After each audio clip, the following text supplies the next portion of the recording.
আর আমরা বিশেষ করে গন্ডি আগলঝাড়াবাসী আমরা সবসময় এক ছিলাম ঐক্যবদ্ধ, এবং আগামী দিনে যারা মনোনয়ন প্রত্যাশী ছিলেন, যারা পাননি, তারা আমাদের ভাই। আমরা একযোগে মাঠে তাদের সমর্থন দিয়ে আমরা ইনশাল্লাহ কাজ করব। আমরা গণদি আগলঝাড়ার বাংলাদেশ জাতীয়তাবাদী দল ও অঙ্গ সংগঠন আমরা বিগত দিনেও ঐক্যবদ্ধ ছিলাম, আগামীতেও আমরা ঐক্যবদ্ধ থাকবো ইনশাআল্লাহ। বড় একটা দল, যেই দলে মনোনয়ন প্রত্যাশী 2, 4, 5, 10 জন থাকতেই পারে এত বড় দলে, বাট তারপরও দলের ভিতরে কোনো মতনৈক্য নেই এবং দলের ভিতরে কোনো ভেদাভেদ নেই।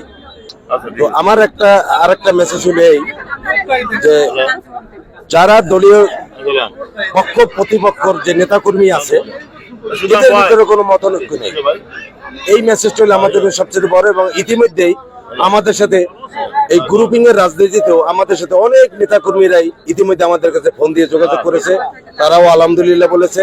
যারা আমাদের প্রতিপক্ষ হিসেবে মনে করতো তারাও আলহামদুলিল্লাহ বলেছে। ইনশাআল্লাহ আশা করি সবাইকে নিয়ে ঐক্যবদ্ধভাবে জহিরুদ্দিন স্বপন আগামী জাতীয় সংসদ নির্বাচন বরিশাল 1 আসন থেকে মনোনয়ন নিয়েছেন এবং আমাদের সবাইকে ঐক্যবদ্ধ করে সে আগামীতে নির্বাচনে জয়যুক্ত হবেন।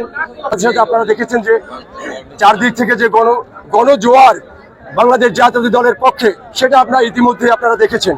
তো সেই আলোকেই আমি বলতে চাই যে আগামী দিনে যে নির্বাচন হবে, যে সংসদ নির্বাচন হবে, আমরা সকল দল দ্বিধাদ্বন্দ্ব ভুলে গিয়ে আমরা ঐক্যবদ্ধভাবে ধানের শীষের পক্ষে কাজ করব। আমরা আগামী দিনে গণদি আগলঝাড়া বাংলাদেশ জাতীয়তাবাদী দলের সর্বস্তরের নেতাকর্মীকে একসাথে নিয়ে কাঁধে কাঁধ মিলিয়ে গণদি আগলঝাড়া থেকে ধানের শীষকে বিপুল ভোটে বিজয় করে গণদি আগলঝাড়া থেকে জহিরুদ্দিন স্বপনকে সংসদ সদস্য হিসেবে নির্বাচিত করে আমরা সকল গ্রুপিং ভেদাভেদ ভুলে গিয়ে জহিরুদ্দিন স্বপন ভাইয়ের নেতৃত্বে আগামী দিনগুলি আমরা ধানের শীষকে বিজয় করার জন্য একসাথে আমরা লড়াই করব, ঐক্যবদ্ধ থাকবো। আমাদের কথাটা হচ্ছে জহিরুদ্দিন স্বপন ভাইয়ের কথাটা হচ্ছে, তার টোটাল মেসেজটা হচ্ছে কেডা কোন গ্রুপ করছে এটা আমাদের মুখ্য বিষয় নয়। আমরা সবাই ঐক্যবদ্ধভাবে ধানের শীষের পক্ষে, তারেক রহমানের পক্ষে আমরা কাজ করব, এই আশা এই প্রত্যাশা আমরা ব্যক্ত করছি। আল্লাহ চায় তো বিএনপি সরকার ক্ষমতায় আসে, এদেশের উন্নয়ন হবে, এদেশের মাদক মুক্ত হবে, দুর্নীতি মুক্ত হবে এবং আইনের গতিতে চলবে, সাংবাদিকদের স্বাধীনতা থাকবে। আমরা দল বল নির্বিশেষে সমস্ত গ্রুপিং শেষে যাতে জহিরুদ্দিন স্বপন ভাইকে ধানের শীষে জয় করতে পারি, এই প্রত্যাশা নিয়ে আমরা কাজ করব, এই আশাবাদ ব্যক্ত করি।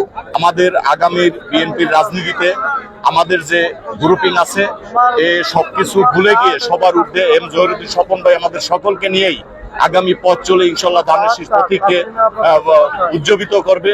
ইনশাল্লাহ আমরা গণদি আগলঝাড়া বাংলাদেশ জাতীয়তাবাদী দলের যারা আছে আদর্শ যারা সৈনিক, যারা শহীদের আদর্শ যারা আমরা ধারণ করি, ইনশাল্লাহ আমরা সবাই এক হয়ে সকলে একত্রিত হয়ে ইনশাল্লাহ বাংলাদেশ জাতীয় দল বিএনপির মনোনীত প্রার্থী জনাব জহিরুদ্দিন স্বপন ভাইকে আমরা ইনশাল্লাহ বিজয় ঘোষণা করবো ইনশাল্লাহ। ধানের শীষ যার আমরা তার।